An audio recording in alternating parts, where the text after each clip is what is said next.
Hello, Redophiles! We got a great episode coming up for you, but before that, we just want to say, if you haven't done it yet, sign up to our Patreon. There are now tons of exclusive episodes on there that you are going to love. Go to patreon.com/theyearispod. Sign up right now. £3. Not a big deal. Okay, enjoy the app.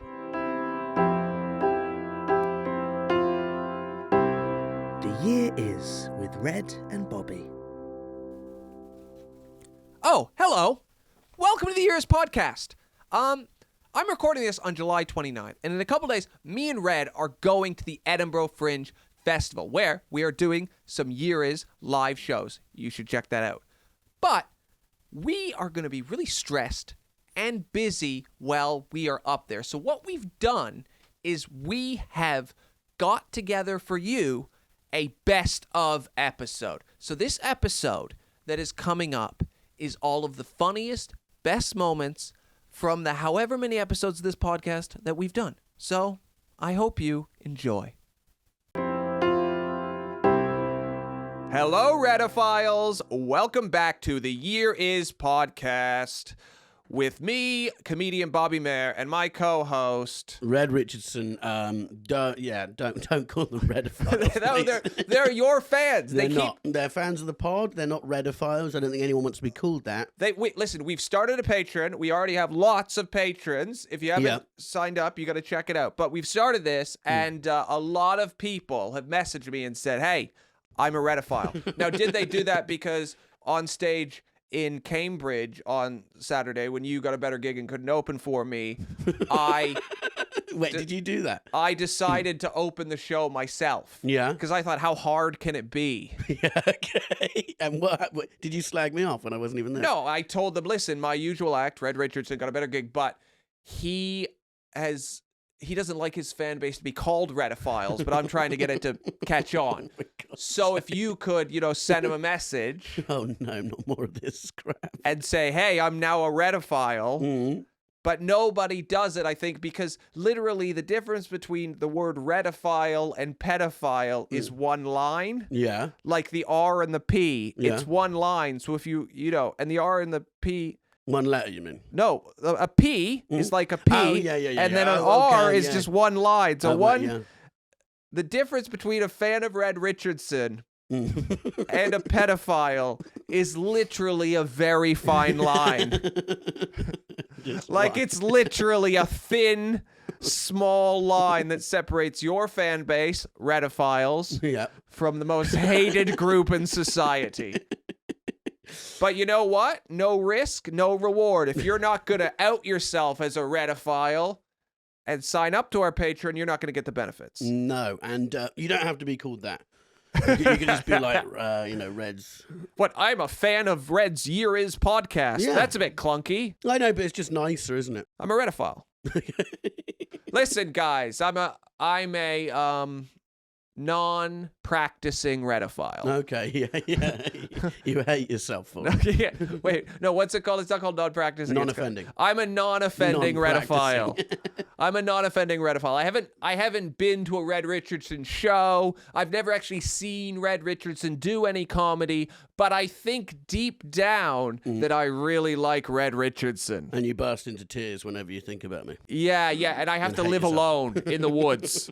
If there's anyone near me that looks kind of like Red, I really want to fuck him. I don't know what's going on, but if I see a guy with a mustache who's just a bit curvy in the right way, I just start coming. I could go from flaccid.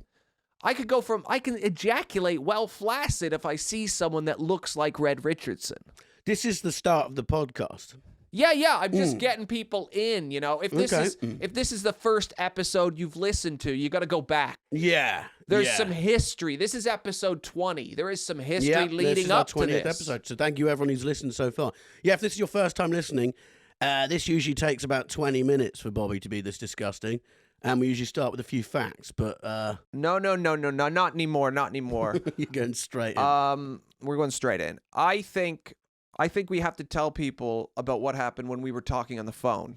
I was on the phone to Bobby, having a bad weekend, and this is a continuing thing, actually. We've talked about these things now 3 times on the pod. A man on an e-scooter crashed into a parked car, smashed his face open on the pavement, and I had to wait with him while we called an ambulance when there's blood everywhere. So this is the third e-scooter related incident in 3 weeks. What did his face look like? It was just like split, eyebrows split, black eyes, cuts under his eyes. He completely smacked against the curb. It was horrific. Really tough kid. I sat him down, he got his phone out and rang someone, was like, I'm going to be a bit later than I expected. I was like, that's pretty cool.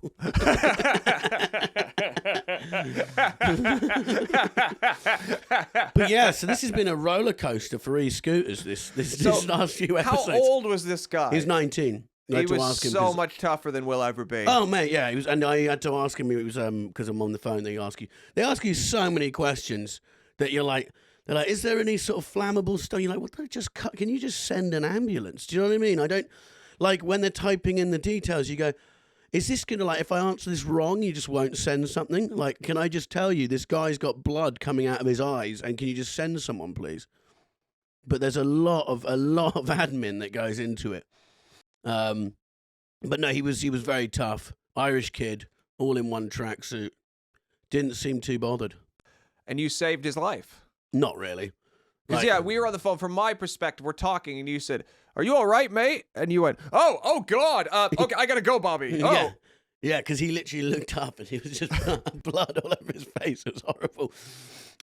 Guy helped me out. It was weird. You know when you sort of bond with someone over something? There was another passerby, and we sort of stood there, and you kind of, I don't know, you didn't hardly spoke, but it was like, you have that sort of moment. Where you feel close to him. Yeah. I'll never see him again. I'll never speak to him again.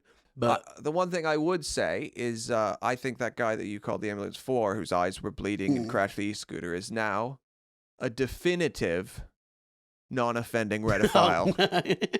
No, I got the feeling when I was looking at him, I was like, you're the sort of kid who's going to punch me in the back of the head on a bus in like 3 years because you won't remember me. No, but here's the thing. No. He's never seen you do comedy. Mm-hmm. He's never heard this podcast, but he's grateful to you. And that makes him a non-offending redophile.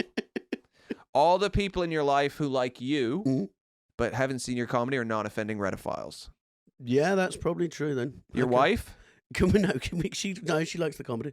Okay, she's listened to some of the podcast, I think. She's just a redophile.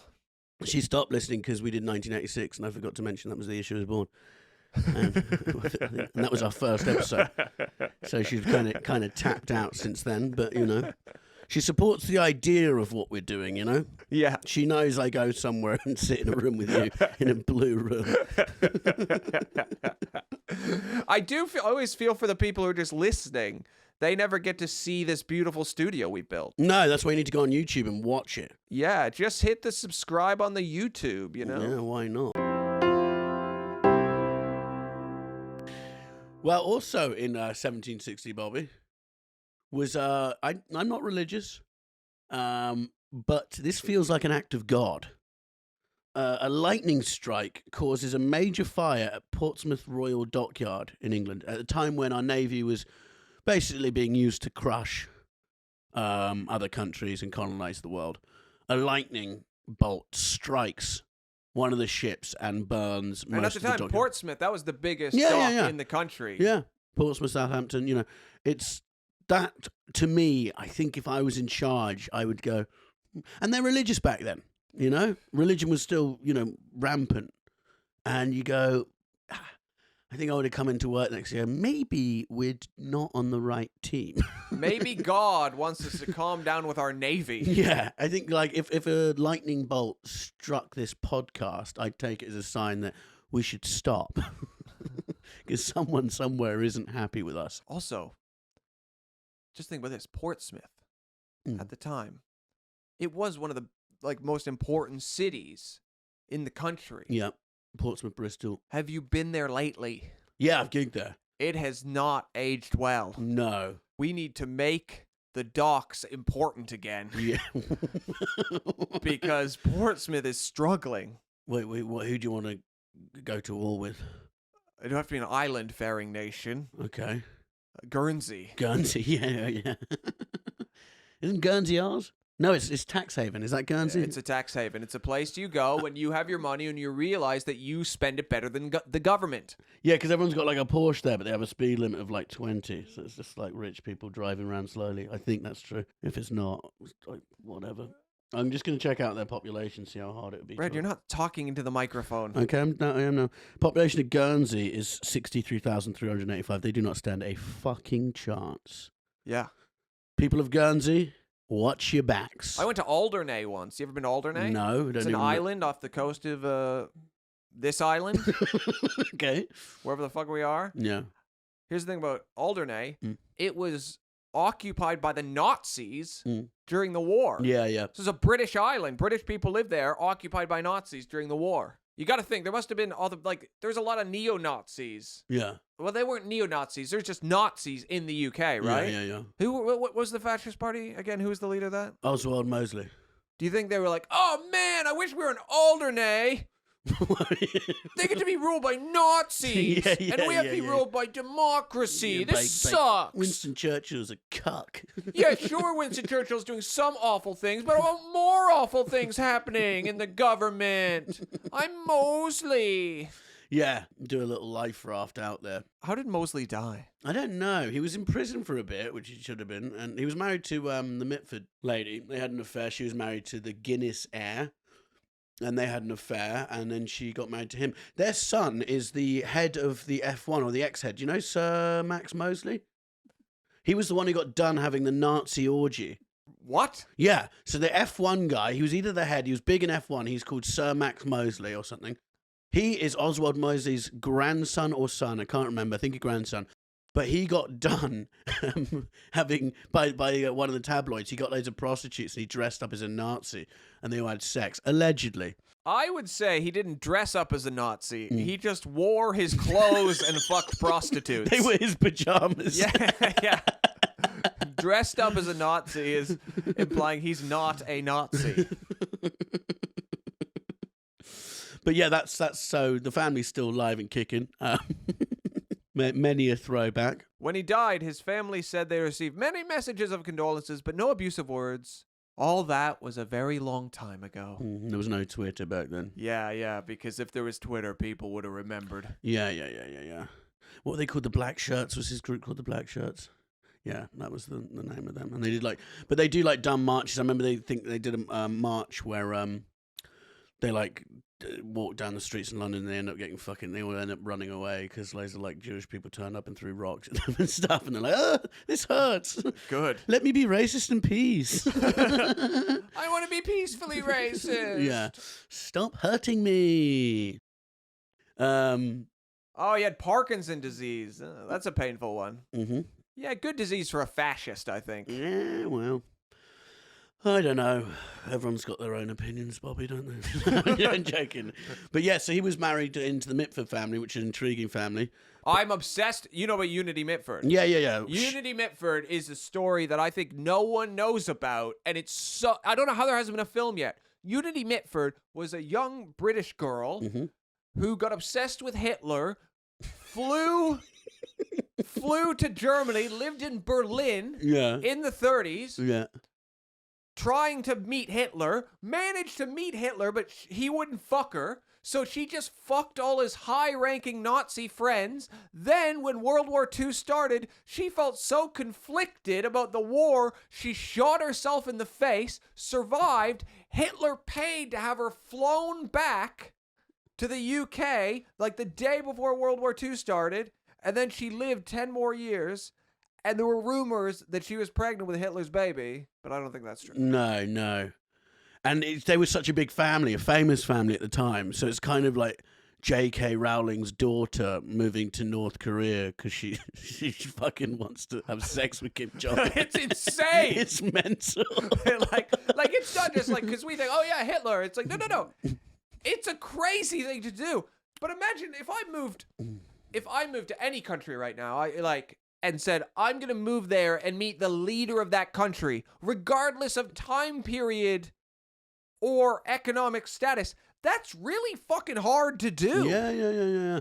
No, it is. Like, it's impressive she managed to befriend Hitler. Well, they were a high-powered family. It's not like, someone from... It's not like Joey Essex. It's a proper, like, English aristocratic family.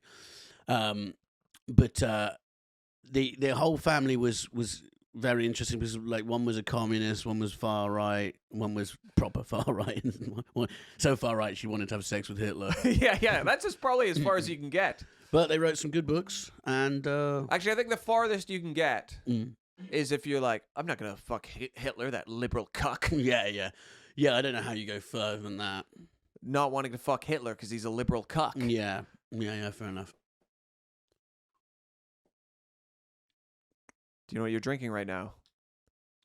Fanta. Do you know who invented Fanta? No. Red. The viewers have all figured it out now. What? That's a drink invented by Nazis. Was it? And that's what you're drinking on the podcast. What, Fanta's invented by Nazis? Is it really? While you sit here and defend Nazism. Wait, so I didn't know that. Is that actually true? Yeah. So during So World it War wasn't all bad.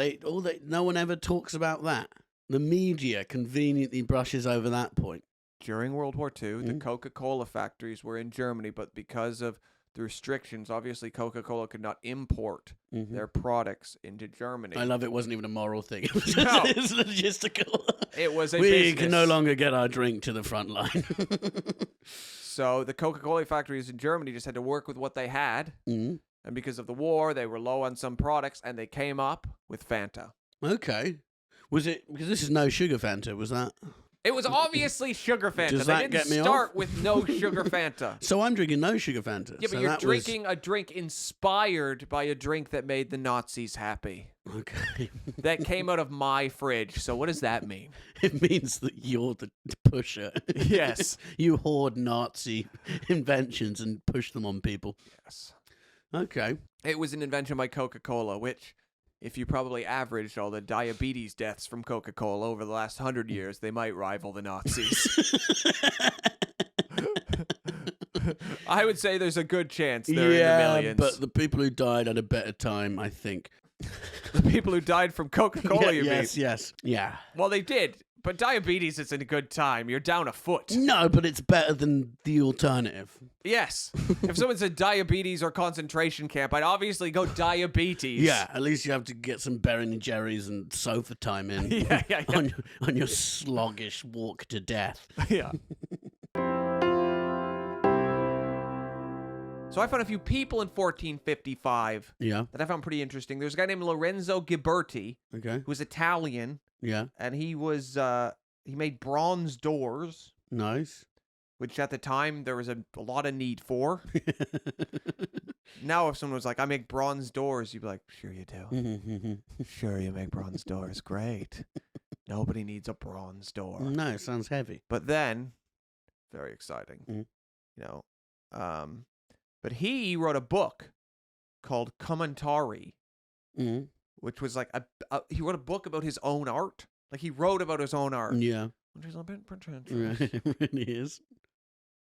And then that book is considered the first surviving autobiography by any artist. Really? Yeah, so he started a horrific trend. Yeah, he did. He was like, not only do I make doors. Yeah. Also, they said artist, where we would now say, yeah, that guy that makes doors. Yeah, the IKEA guy or whatever. Yeah, the door guy, the door making guy. He would have started IKEA now. And he wrote a book about himself before anyone had done it. He wrote a book about himself, just about how to make doors. So at the time, the only books around probably were like the Bible. And he was like, you know what this world needs is a book about my life indoors. Yes. Lorenzo Ghiberti. He's got a name like a cheap cologne. I used to buy some hair gel called Alberto Balsamo. I think you just mean he has an Italian name. No, That's really what you're saying, No, is he I has an don't. Italian name, so it sounds like a cologne. It sounds like a cologne that was given an Italian name. It's made in Shropshire, but they go, you know what sounds good? Italian. That'll make it sound like it smells nice. But Alberto Balsami, I think it makes you lose your hair. But I mean, I do kind of thank him in a way, because I had a big phase in my life where all I would read his autobiography. Yeah, me too. I read loads. I read Danny Dyer's. Was it good? Yeah, it's quite good. I used to work at this place where you'd order books and they'd send books. So it's like Amazon, but it was a small, like, family-run business. But one day I just saw this guy with a truck load of Danny Dyer books. It was called The Real Deal, and he was dumping them in a bin. And I said, I'll be having 4 of them. Gave a few out for Christmas and kept one for myself. It's one of the perks of the job. But no, it was an interesting book. He told a story about John Terry, the footballer, and he said that he was in a nightclub. Surprise, surprise, Danny. And John Terry said, was there with a load of Chelsea footballers and said, hey, Danny, can I have your autograph? And Danny was like, oh, okay, I don't know why you would because you're so famous. Write his autograph down and gave it to John Terry, and John Terry ripped it into shreds in front of his laughing pals, threw it on the floor, and was like, why would I want your autograph, you fucking mug? What did Danny Dyer say? I think he just walked away because he's not going to. John Terry's a sort of medieval villain type. He's not going to fight a football team. No, he can't fight a football team. There are also books. Michael Winner, do you know who that is? He called his autobiography "Winner Takes All." Did he take it all? He had a good life. He didn't take everything. He's not Michael Jordan. Okay. You know what I mean? Like, he's not fucking Steve Jobs. But he had a good life. I think taking all of it. Wait, who is he? I need to know what he did. He's an old English, like, how would you describe him, Jody? He was a film director. Film director, but he's also TV. He was one of those guys who got to the age where it's like, I don't make films anymore. I just like walk through a park, like on television talking about it, you know? Is that right? Didn't he do a few programs? Michael Winner on Egypt or something? Yeah, and he just turned up on, like, as a talking head, as a kind of a, like, posh English bloke. Yeah, basically. He didn't take all of it, is what I'm trying to say. But anyway, so he was, I'm sorry, I'm deviating massively off the point. He was, he's the result of your man, Alberto Balsami. Balsami? No, Lorenzo Ghiberti. Sorry, Lorenzo Ghiberti.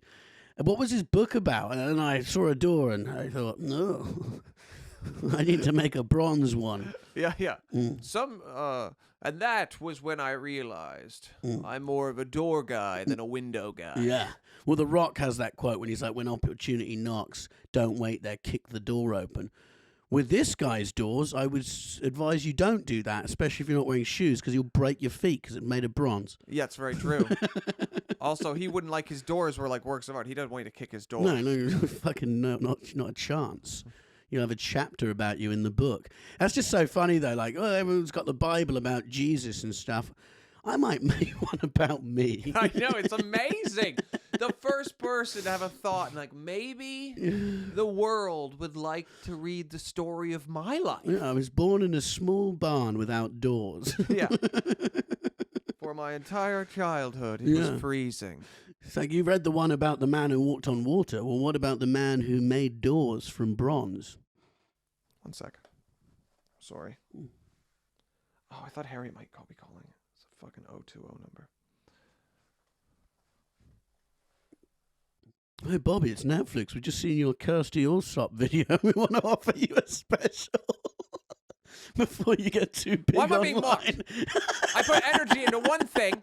I try hard to do one thing, and you mock me.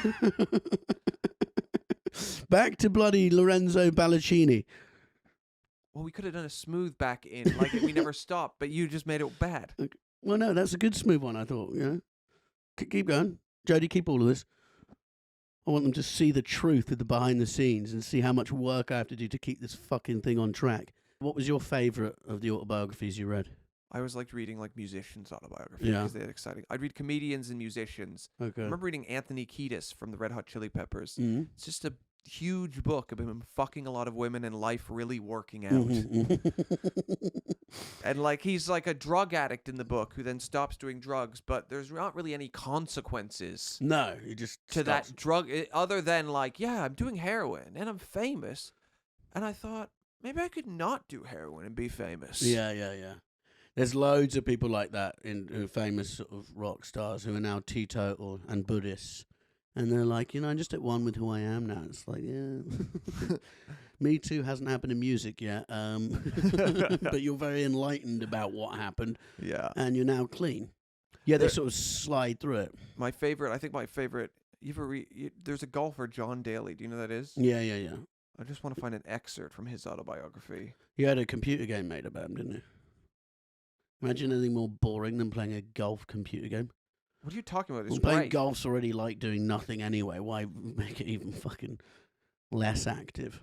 You can sit down and do this at home.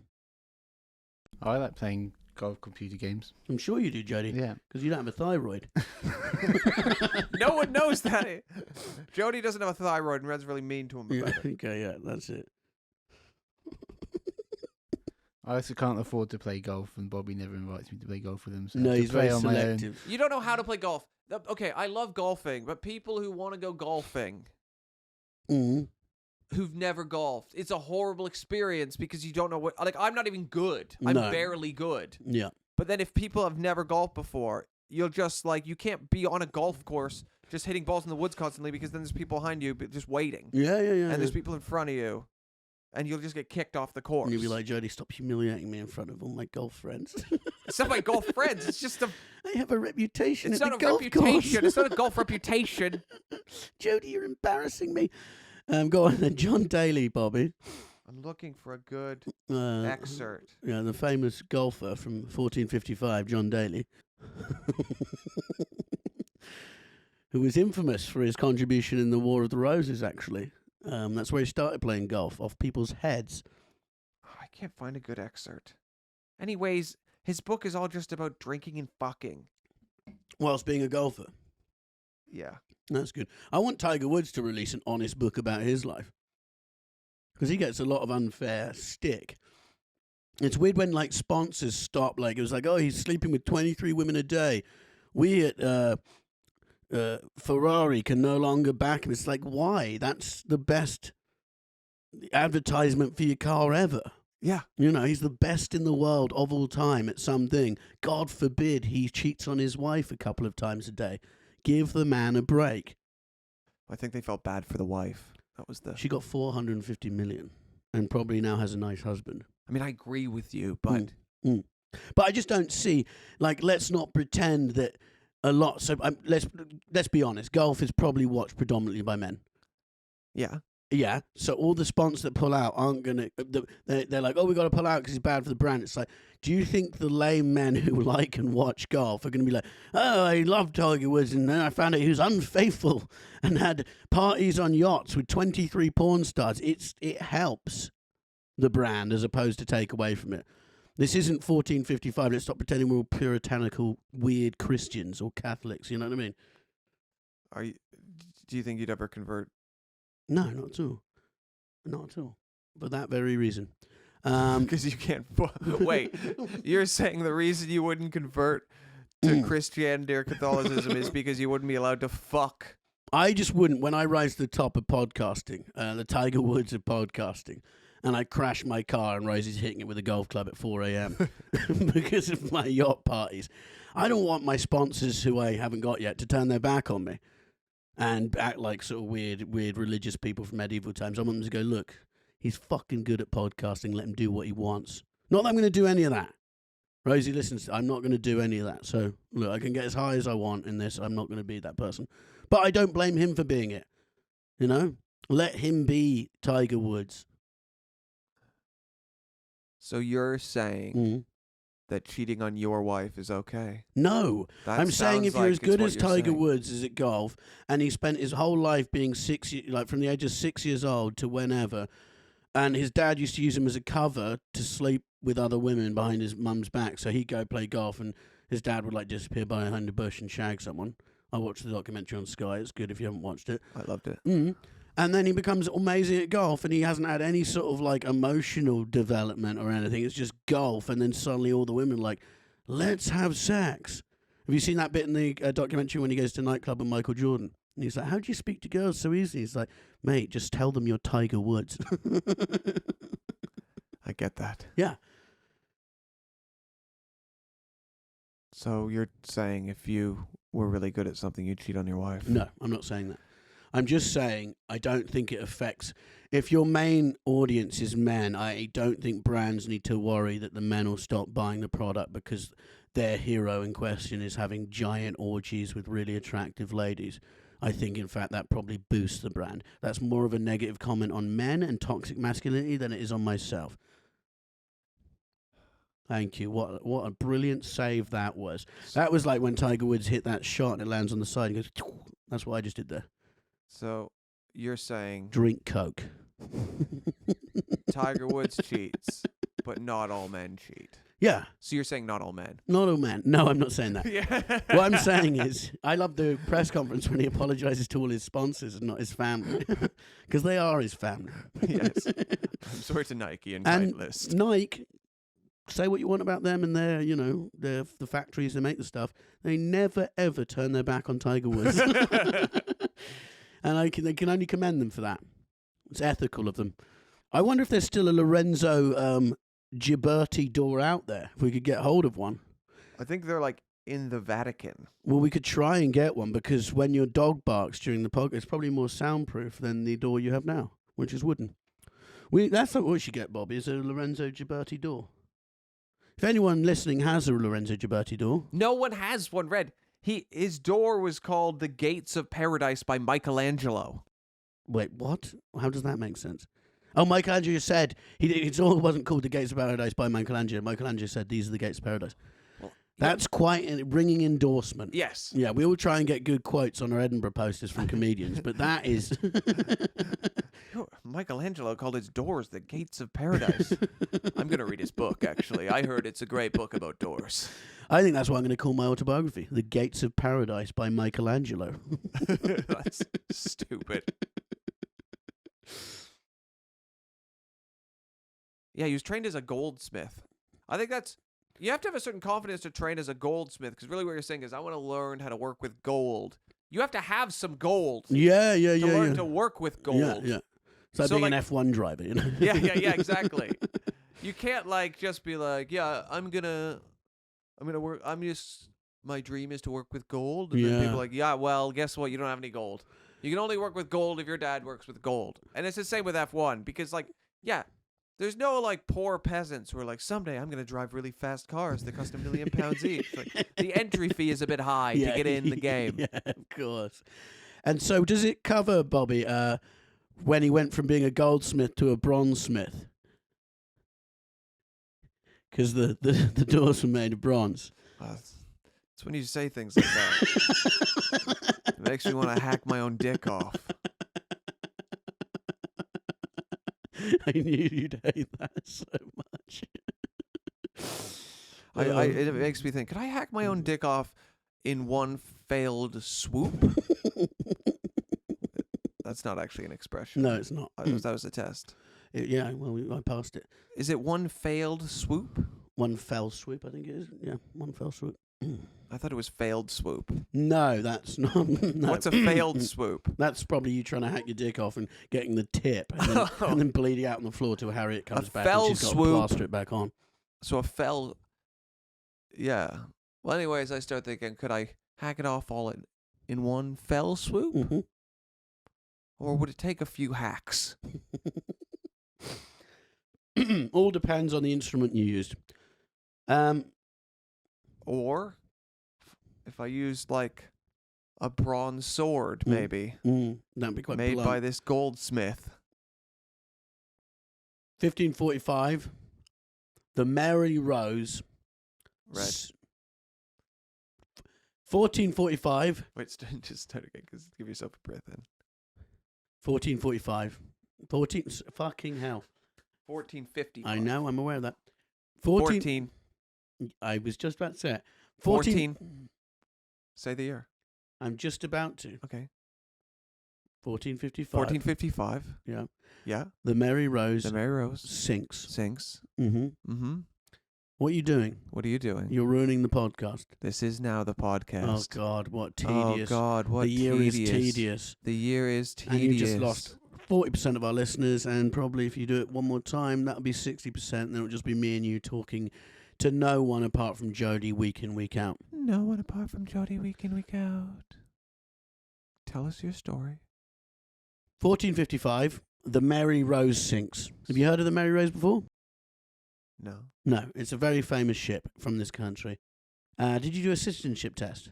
I'm not a citizen. No, and well, I can see why, because if you did, you'd probably fail because you don't know key parts of English history. But maybe after this podcast you will. If you ever want to take up a citizenship test, you can do that. And Mary Rose will undoubtedly be one of the questions. So I might have actually just helped someone. They might have nearly failed tomorrow. Anyway, 1455, it sinks. French do us. Sinks to the bottom of the ocean off the Isle of Wight. I'm assuming everyone on board died. It was a great ship. It had a lot of good memories on that ship. A lot of people had a very good time on it. A lot of people didn't have a good time because of it.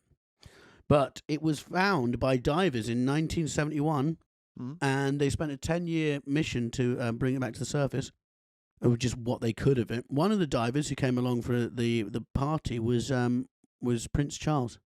Did he dive down to the ship? He got to dive down. So can you imagine, you spend your whole life as a diver, and then there's 20 jobs given out for this big mission, and they go, yeah, we're going to have Prince Charles, who's never probably done this before in his life, just fucking around with a snorkel while you're carrying massive bits of wood up.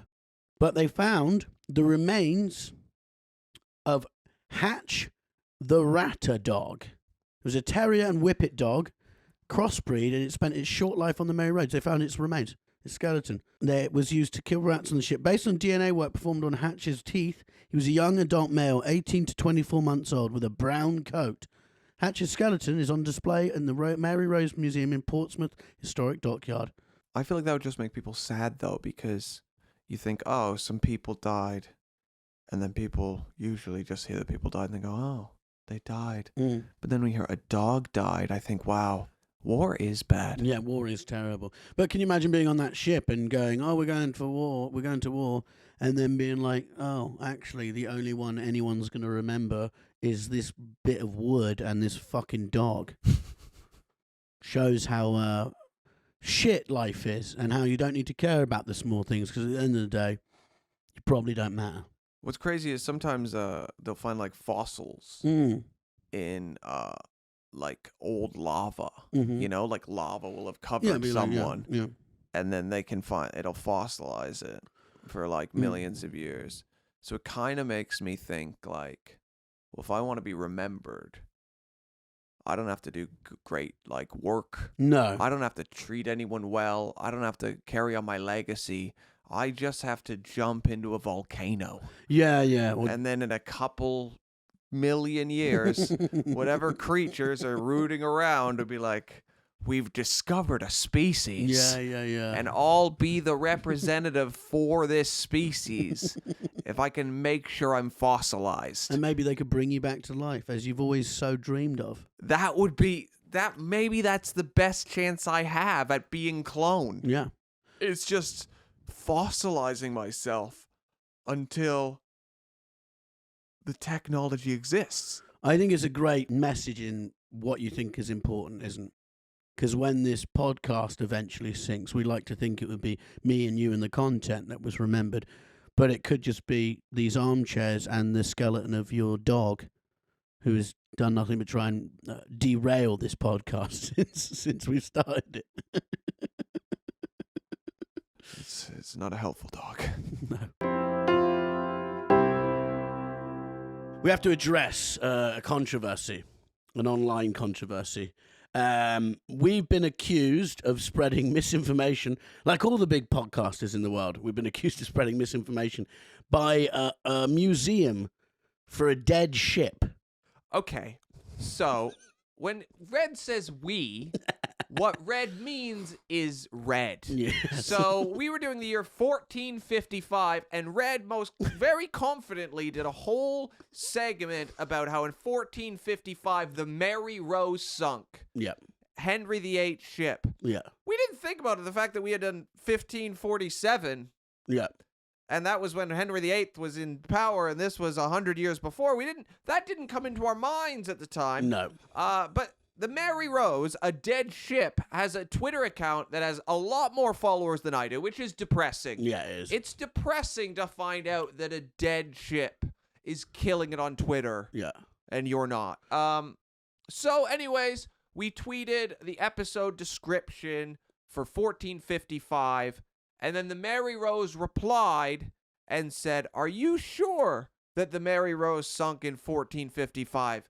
And I definitely was not sure. And then once I Googled it and found out that it was 1545, and Red is in fact an idiot.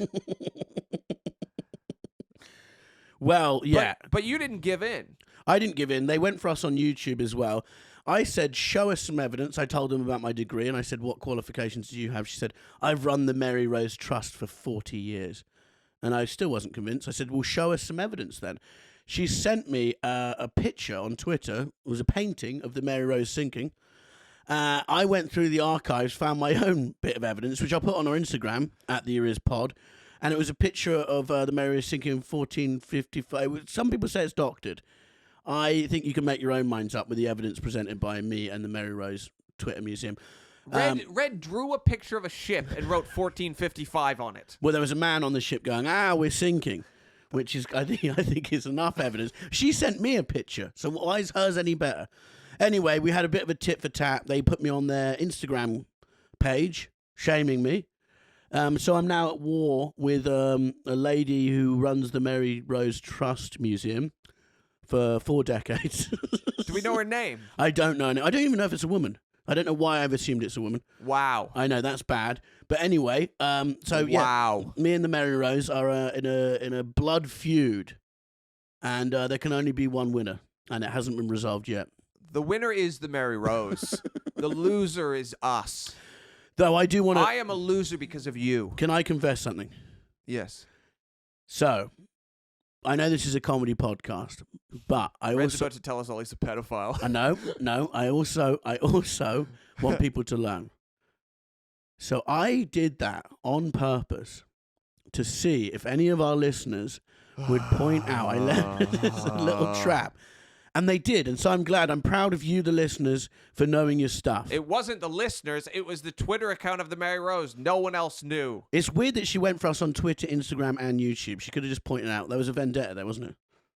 I don't think it was a vendetta. I think it was... Listen, if you work at a museum for a ship, there's only so much you have to do every day. Yeah. And once 11:30 a.m. comes, you've done your things. And you go on the internet and you think, well, if there's one thing I know in life, it's when the Mary Rose sunk. That is the only thing I've known for 40 years. And this don't know my kids' birthdays. This disgusting, and this person, we don't actually know if they're a man or a woman. This person knows historians. They're in the world of historians. She works in the gift shop and has a laptop. There's some bloated, oh, come on, mustached imposter claiming a ship sunk 100 years before it did. The thing is, in those times, 100 years, what's the difference? It's all there was like four centuries where there What do you no mean? You difference. can't. That is the difference. There is the no date. difference. It's not like I said that he had a fucking iPad on him. You know what I mean? It's just the same thing for like 4 centuries. Okay, but in this episode, 2010, are you sure everything I'm almost you are going to say happened in 2010? And let's just say if I get it wrong, maybe I'm laying a little trap as a fun, test for the listeners so they learn some stuff. It's funny that the Mary Rose, quickly, final thing on that, she messaged me going, I said, what are your qualifications? And I sent her a picture of my evidence of the boat, and the man going, we're sinking, with the date written on the boat. And she said, at least you're joking. You'd be surprised how many people I have to deal with that aren't. So I don't know if this woman spends her days just You don't arguing. even know it's a woman. I don't know if this person spends her days arguing with people who get the date of the Mary Rose wrong, but maybe she does. The person does. There's some real inherent sexism here. No, I don't know why. I've just stuck in my head. You assume it's a woman because it's an annoying person. No, I assume it's a woman because I think Mary Rose, maybe, but that's why I've associated it. You think this woman is the ship embodied into Yes. a person. The thing is, if it's a man... You'll fight him? No, he's killed people. Without a doubt. If a man dedicates his life to a ship... Here's what's and works in the gift shop, he's killed people. No, stop slandering the Mary Rose. We are in the history world now, Reddy. You can't slander our peers. They're our competitors. No, they're not on our a quest for the competitors. truth. Well, they're really taking like leaps and bounds ahead of us. So here's what's going to happen, Red. You've made quite a few mistakes on this podcast now, and you need to be punished. Okay. There has to be some punishment, or else you got everyone to write in about my appearance. We've already done that. That was your idea. It wasn't my idea, but we've already done that. You convinced me that a sword was a tinsel. Yeah. When Another trap. No, when it's a foil. I hide little tricks for people. So okay, here's what's happening. When we go on my tour to Portsmouth in the 3rd week of March, we're going to the Mary Rose Museum. Yeah. And I want to see the evidence. No. Here's what's going to happen. Mm-hmm. You are going to apologize. To the gift shop. To the gift shop. Okay. To the museum. Okay. You're going to make a donation. Yeah. What so for? that so the ship can sink again? Because if it wasn't for places like this, history would be dead and we wouldn't be able to do this podcast. Okay. So I will go and apologize on the deck. I'll walk the plank, the broken plank of the Mary Rose. I don't think they probably let people on the plank. I feel like the wood wouldn't be that sturdy. But we can push you off a building. That's the same as walking the plank. That's horrible. You're going to be punished. No, the Mary Rose, not ISIS. This is an ISIS punishment. Okay. But so 2010, in my research, I found out that on February the 10th, the Australian government is hit by cyber attacks from the freedom of expression activists following recent Australian pornography restrictions. So, a group of hackers, they hack into the Australian government's internet system and computer system. They hack into it and close it down for 50 minutes. Wait, you're telling me a group of hackers hacked? A group of hackers hacked. But they're doing it to protest because the Australian government were trying to bring in porn filters to sort of like sanitize porn and put restrictions on what you could watch. You mean filters like when you're on Snapchat or TikTok and they put like bunny ears on you? No, like not filters like that. No, was like we want everyone in porn to be bunnies. No. What they were saying, yeah. Listen, if we are gonna make porn in this country, we want it to be bunny porn. Otherwise, put on a little bushy tail, put on some cute ears, and fuck. That is the Australian way. Mate, I don't know how they talk. Yeah, they do say mate, but no, they wanted to like clean it up, so there was like less hardcore stuff and stuff like that. And wait, what did they want to get rid of? I want to know if I would have been one of these hackers. Oh my god. Okay, so they promised an internet filter which would block a list of banned websites, including child abuse material and pornography. So obviously the child abuse one, why are we great. grouping those two things? That's I know, insane. completely different. What an insane thing to group together. Completely like different. fun-loving porn and child abuse. Yeah, exactly. So they wanted to sort of stop porn, and they're grouping it with that. But I like the idea that the hackers were like, listen, we don't care about the porn, but we would like to maintain our child abuse. No, I think there was probably a lobby for that. But I also think there's a lobby for the other thing, like you can't, we're adults, don't try and restrict what we can watch. Yeah, we want to watch people pee on each other. Let us watch people pee. Yeah, why is that any of your business? I pay my taxes. Is this what Australian sex industry thought was too far with porn? Oh, we're back into it already. Yeah. Australia's sex industry claims pornographic films are being rejected by censors because they star small-breasted women who could be confused as minors and appear underaged. So women with smaller boobs, the Australian government are like, no, because there might be men out there pretending they're little boys, and we're not having that. I really do feel like both sides are right in this scenario. I feel like that might be what's happening. And also, I don't know if you can legislate against that. There was this lady online, and she had a thing where she was like 3'10". Yeah. She just stopped growing when she was 10. Mm-hmm. Because of a gland issue. Yeah. Where's this going? The problem is she's now like 30. Yeah. But she looks 10. Okay. Oh, God. And then it's hard for her to date because the thing is, anyone who really wants to, anyone who's like, I am so attracted to you, you're like, I don't know if I'm actually the girl you want me to be. She can't go on like dating apps. No, you got a question because also she can't go out with the 10-year-old either. Yes, we all know that, Fred. So she either goes out with a paedophile or becomes a paedophile. Those are her only options. That's terrible. That's so bad. What a horrible bind to be in. Yeah. Yeah, that's not good. Like, what would you do if you looked 10? I'd join a 10-year-old's football team.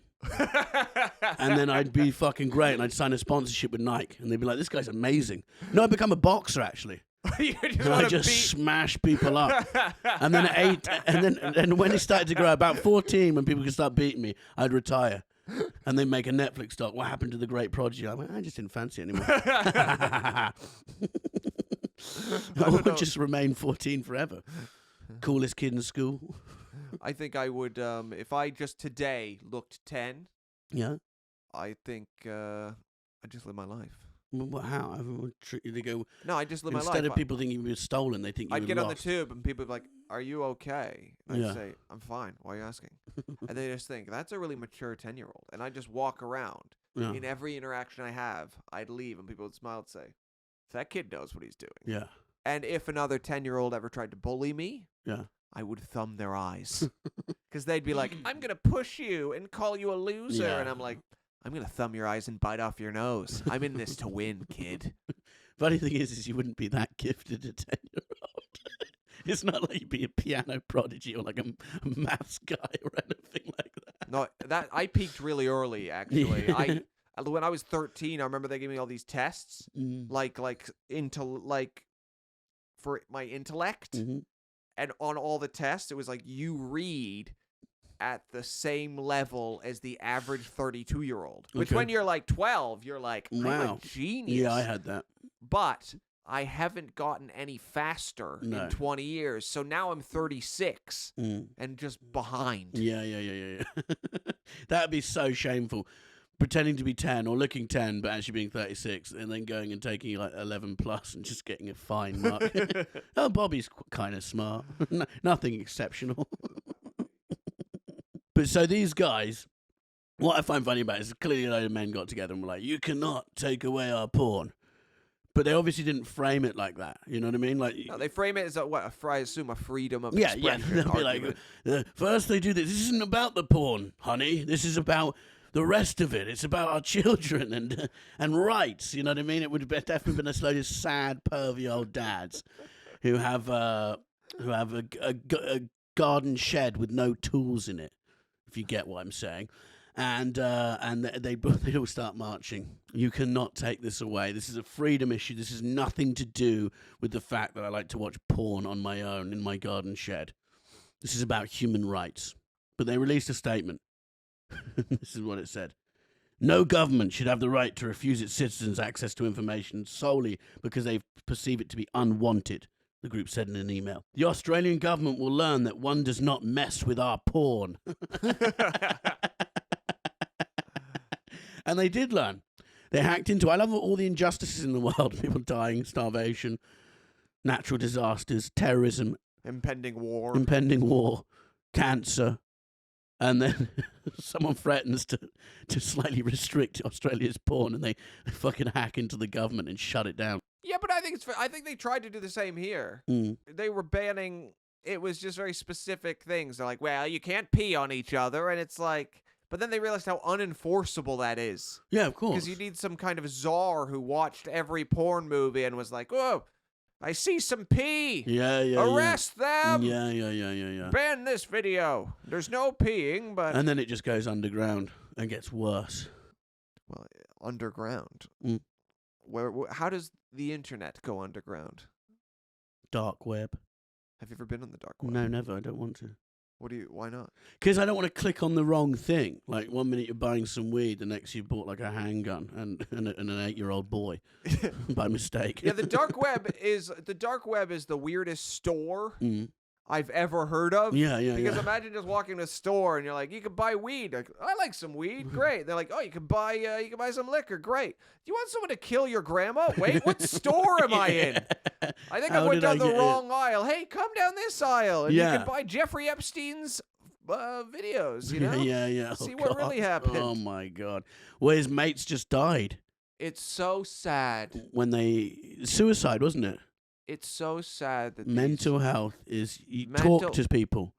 It's really tragic that the people who are running these sex trafficking rings and have the videos and the links to all the really powerful people most likely having sex with minors. It's just so sad that they keep killing themselves. I know. Weirdly in their cells. And he had tried before. He just couldn't find happiness. No. A tragic loss. Ghislaine's probably not slept in 2 years. Yeah, gone too soon. Well, their brother was complaining that they have cameras in her cell. And he's like, "Oh, she's got no privacy." It's like, I don't think she wants privacy. She shouldn't. Like, I really? think her brother doesn't really understand. Yeah.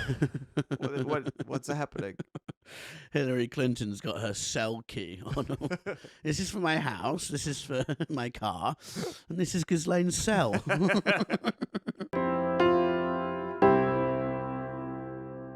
In 1977, the New York City Blackout of 1977, Mm-hmm. a good name for it. Yeah, that is good. It lasted for 25 hours and resulted in looting and other disorder. Jesus. So just all the lights in New York stopped working, or the electricity was off, and everyone just first thing they do is start looting. So we're a button switch or some technology away from just everything going to shit. Yes. At any time. Turn off the lights and everyone just becomes a thief, basically. 25 hours of that. What would you loot? Well, in this one, actually, thieves stole 50 new Pontiacs from a Bronx car dealership. Okay. I mean, in 2022, I would not loot a 1977 No. Pontiac. That wouldn't be great. What do they do with all those cars? That's fucking crazy. I think you drive them, usually. Yeah, but you've got 50 of them now. No, How do you hide that away? it's not one guy who stole 50 cars. One guy didn't go there and was like, I'm going to steal all of these cars. Someone had a very fruitful blackout. No, I think it was 50 individuals stole 50 individual cars. Okay, so all just came in and drove away with them. It was easier to steal a car back then, though, because you just changed the license plate. There's no, like, tracking devices. Yeah, I you just go to suppose. another state. You drive the car to another state, and that car lives in that state now. Yeah, it's become tougher and tougher to break the law. Yeah, they really, thieves back then had it easy. Thieves now have to really think about what they're doing. What they're doing, and you probably do it cyber. It was the best way of stealing. I Yeah. don't know. But so that's crazy. I think I'd loot a jewelry shop. Really? Yeah, brick through the window, in and out, load of watches, bracelets. I didn't know you liked jewelry so much. I don't. I just think it's the lightest, most expensive thing I could carry home.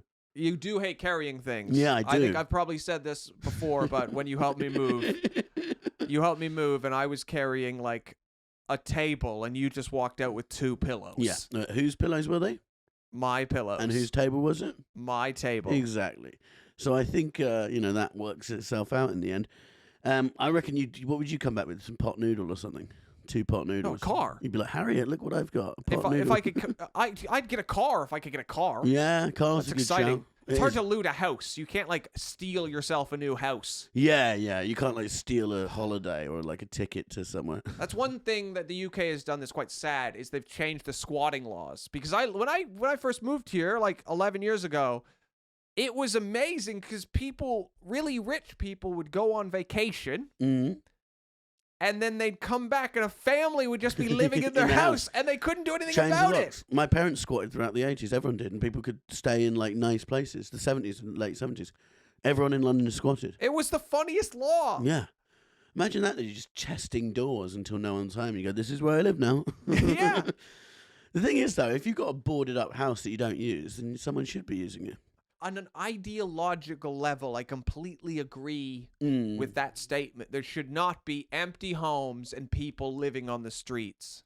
Yeah. As a homeowner, Oh, yeah. I very much disagree with these vagrants breaking into my house when I'm on vacation. Well, not many people know this about you, but your goal in life is not even comedy. It's to become a slum landlord, isn't it? I mean, I like the idea of having multiple properties Yeah. that just pay me a bit. But Pay me a bit. but the reality You would of have that kicked would refugees be out in lockdown. it would be nice though. I think Just- what would happen with you is you'd buy 6 flats and then suddenly they'd be 12 flats. Yes. That's how you make a flat valuable. Hey, it does have a kitchen. The kitchen is just also above the bed. It's called a ceiling kitchen. Your stove is on the ceiling. You Don't cook fry it. above you. Eggs falling on my face. Yes. the bathroom is the hole in the ground. It's actually the bus stop. And if you don't pay your rent on the first day of the month, you will be evicted. Yeah, basically. No, it's an exciting fantasy. Yeah, of course. Because the fantasy is always to get money for nothing, and that's the quintessential landlord. You're just getting money for having money, which is so like you hate it, but you want it. Yeah. Like we all hate like Elon Musk, but we also all want our own private plane. Yeah, that's true. But then when you fly on the plane, you feel guilty because you're hurting the climate and you're... But I'm sure once you remember what it's like to queue at an airport, you get over that very quickly. Oh, yeah. You're like, this is bad for the environment. Maybe, and then you just look at Heathrow Airport and you go, fuck that. Yeah, I'm flying from my own airport. I am never, ever. That was I'm never flying commercial ever again. But I just find it funny as a society that literally the electricity goes and then everyone becomes a criminal. Like, there's probably just normal people. It's like, oh, the lights are out. Ah! That's all it takes for society to come undone. Yes. 25 hours. I'm obsessed with this idea because I think about, like, the apocalypse a lot. And, like, if the end comes, where am I going to go? Like, that's my go-to kind of, like, terrified thought. Yeah, and I find it, like, exciting. And I can't get into my head that someday there's going to be something like that. The lights go out, and I'll say to Harriet, "This is the end. We have to move." And then I'll go to a grocery store at 3 a.m. and I'll start clearing off the shelves. But then there'll be another guy there, and we'll be fighting over a can of tuna. Yeah. And I'll have to kill him for this can of tuna, and I'll kill him, and I'll get the can of tuna, and then we'll get back in the car, and the lights will come on, and I'll just be a murderer. And they go, "It's fine now," and you go, "But I thought it was the end," and they're like, "What do you mean? The lights just went off for 2 hours. I thought the world had ended, so I killed that guy." I just used a can of beans to crush his skull. Yeah, I caved his head in with a fucking can of beans. He was my doctor. I actually liked him. I knew him in the before. I had to save my family. In the before, I knew him. He just came back and had police everywhere. There was blood everywhere. I didn't want to do it, but I had to. I just kept hitting him and hitting him and hitting him. And then I hit him so hard, the can broke open into his brains. The tuna was ruined anyways, so it was all for nothing. Well, you didn't want to waste the tuna, so you gathered it up and took it home covered in brains. Eat this, wife and child. Daddy brought home treats. It's the end. We have to eat whatever protein we find. And just all the lights come on. They're like, right, you're going to jail. No, I thought it was the end. I thought I could do whatever I wanted. This is like half an hour into lights going off and you've killed someone. I really think that's what would happen. For a can of tuna. But the thing is, if the end has came, kill or be killed. Yeah. You can't sit and wonder, oh, should I kill this guy or should I wait? Yeah. That's like my one conservative leaning is in America. They have like, in some Republican states, they have the law like if someone breaks into your house, you can shoot him. You can shoot him. And I completely agree with that. If I wake up and someone is in my house, he's not bothering. I'm not waiting around to see what they're up to. Even sometimes people will get in trouble because they're like, oh, well, he shot him in the back. I'm like, yeah, well, guess what? I don't know what the fuck he's going to do. I don't know if he's going to weapon. You can't wait. In that moment, you have that moment, you just have to. It's can of tuna time. Yeah, it's can of tuna time. I'm caving in a guy's head with a can of tuna. In front of my wife and baby. The thing is, even if you're protecting them, I still think by the end of that, watching you panting and smashing someone's head in with a can of tuna, Harry would still be like, I'm not sure I want to be around you anymore. I did this for you! I did this all for you!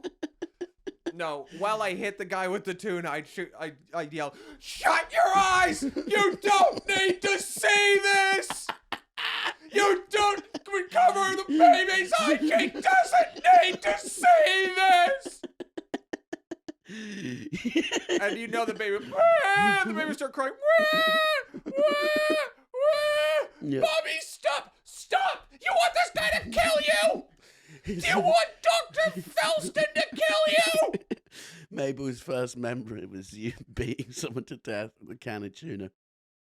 Oh no, people are shit. My sister's husband passed out on the train. He fainted, and he came to, and people were just standing over him to get off the tube.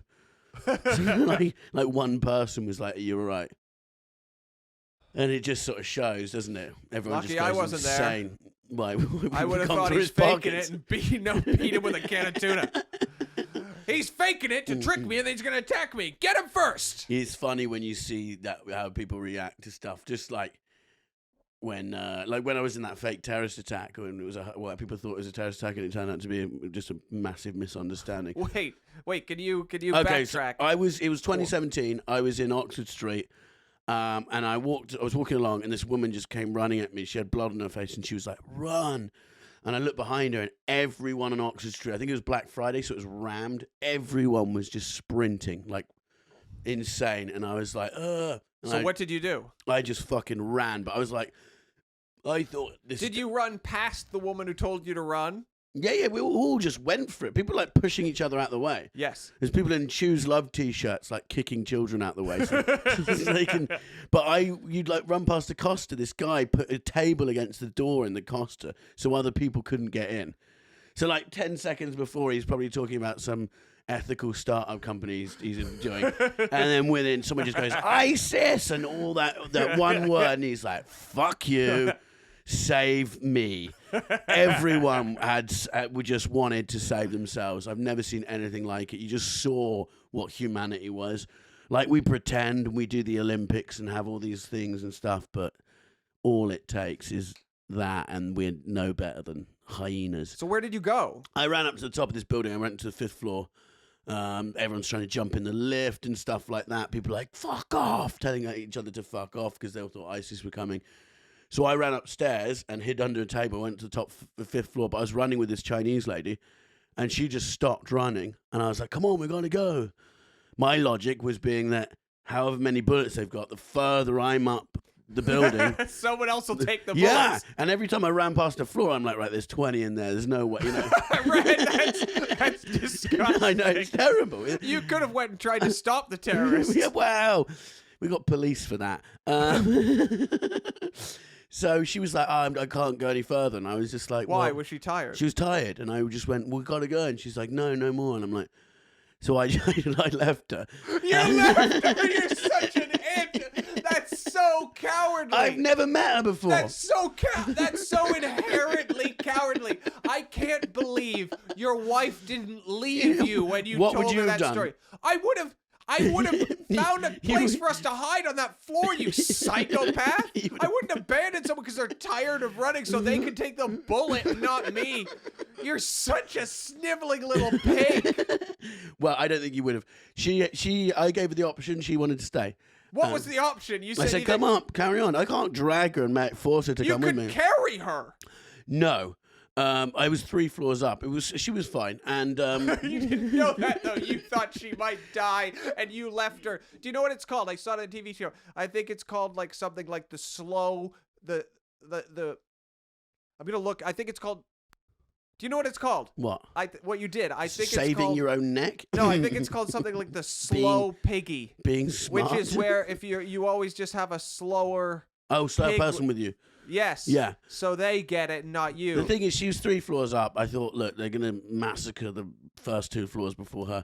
My plan was to like literally be at the top of the stairs, like hiding with a fire extinguisher just to boom in the face. And I go, I have defeated ISIS today. The biggest coward becomes the biggest hero. Yeah. In a twist that no one wanted. And then I have to do the walk of shame down the building through the bloodied bodies of people who didn't make it. That's such a Larry David. So what, you wouldn't, but it's like, come on, like, you know. I wouldn't abandon someone because they were tired. We literally had never spoke. We met running up the stairs from ISIS together. You know what I mean? Like, there was no bonding, and there was no ISIS. So anyway, I go on Twitter when I'm upstairs, is what you do now in a crisis. I went on Twitter, and it's trending, Oxford Street, and there's all sorts of things. Someone said a bomb had gone off. They said there was an active shooter. And Ollie Murs, the pop star, was in H&M tweeting about it. hiding in the basement of H&M. He's like, we're being attacked by terrorists, and everyone stay away from Oxford Street. So it was like, why is Ollie fucking Murs here as well? You know what I mean? He shops next You to him wanted and- to be the most successful person. Yes, in yes. the I attack. thought, and then now if he dies as well, and I die with him, it's like, you know, they'll play his songs on the montage of all of us who died. I know, just remain remembered as Huge coward, dead. I don't know, Jody. What would you have done? You never met the person. You're just running up. It's like we get to the third floor. She didn't want to carry on, and I did. So you know, bye bye. It's not like I left my fucking niece there. But that's. What about? So you think if you were there on 9/11, the buildings are going down. You're a firefighter. You walk in, and they're like, "There's people up on those floors. They need help." You'd say, "It's a bit far up. I'm just gonna run out of this building." I'd say, is there any lower floors? Exactly. You're at. Can we negotiate? You're inbuilt cowardice. No. We'd never met before, and I don't like. I wanted to carry on. She didn't. So it's like, come on. You know, I did say, let's go, but it's like, that's her choice to stay there. She was too tired to move, Red. I don't know. But look, I'm sorry. Do you think maybe, though, she wasn't tired, and then she started to think, is this guy trying to get me alone? Yeah, this is the She thing. thought you were the creep. That's what I think that happened. I was like, she'd rather meet ISIS than come with me. But also, it was the month that Weinstein got exposed. So it was Me Too was all the, you know. And so it's like, yeah, she probably thought, oh, actually, I'd rather meet the guy who's going to cut my head off than hide under a table with this creep. So it's quite offensive, really. But it was a hell of a day, and then the police came, and then everyone went, oh, wait, it wasn't a terrorist attack. So someone in Tottenham Court Road Station was getting off the tube. Two guys bumped into each other and started arguing, and apparently someone went, he's got a gun! And then that just went domino effect. Came all the way out of the tube, run, all the way to Oxford Street. Thousands of people just because one person just shouted, he's got a gun, and he hadn't. But imagine being one of the guys and go like, just because you have an argument with someone in the underground. It is a crazy butterfly effect. Did you bump into me? Yeah. Well, you're a terrorist! Ah! Go, I accidentally started like a fake terrorist attack today. I feel like was he charged? No, Person I don't who think... shouted, you've got a gun. He should have been charged. But I tell you, the funniest thing was walking through Oxford Street after. Because everyone was just like... Because they'd all just realised the worst about themselves. Like, everyone had, like, done something bad in that little spree. And it's like... I would have beat a guy to death with a can of tuna. Yeah, you definitely would have. I'd find a hiding spot, and then someone would try to get my hiding spot, and I'd say, that's my hiding spot! You get Is there any tuna? Do you have a can of... Die! Yeah. Piers Morgan jumped in and was like, you're such a fear-mongering idiot to Ollie Murs. And Ollie Murs is like, you weren't there. It was very scary. It was very scary. Ran. It was terrifying. I was like, oh, God. Because, you know, it's one of those things you're like, oh, not ISIS. Not, you know what I mean? Come on. Being in London especially is always a fear. And that was going on. There seemed to be an attack every month in that period around then, you know? Yeah. So, and people were like, you fell for the trick and you were the one of the people who ran. And, you know, you go, what? ISIS's famous practical jokes. You know what I mean? They're not famed for, like, pranks. Also, there hasn't been that many fake terrorist attacks. No. Also, if someone runs at you covered in blood, because she obviously got knocked over by, like, a Choose Love guy. Wait, the woman who had blood on her. The woman you abandoned was No. covered in blood. Different woman. Oh, she was long gone by the time. That woman was a survivor. She was bleeding, so I didn't want to be near her because they pick up the scent. No, I'm joking. She'd obviously been knocked over and like hit her face in the stampede. But yeah, like if someone runs at you covered in blood going, ISIS, you don't go, I'm going to wait around and see if you're telling the truth because this could be a prank. I get that. So I got the hell out of there. Thank you for listening to an episode of The Year Is with me, comedian Bobby Mair, and my sometimes friend Red Richardson.